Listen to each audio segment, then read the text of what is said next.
nombre es Joaquín Collado, soy el director de la pieza Ello. Ello es la parte más masculina, más instintiva de la mujer, y todo está relacionado con la locura de la mujer, focalizado hacia la gestación, el llenar un vacío, el ser madre, al fin y al cabo. Madre relacionado con el tema de familia, que es la creación de familia.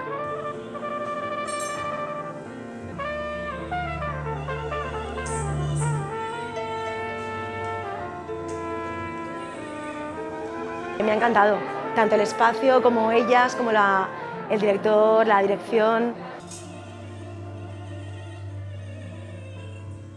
Te transmite un montón de sensaciones, tanto a nivel estético como a nivel de sinopsis, ¿no? De argumento.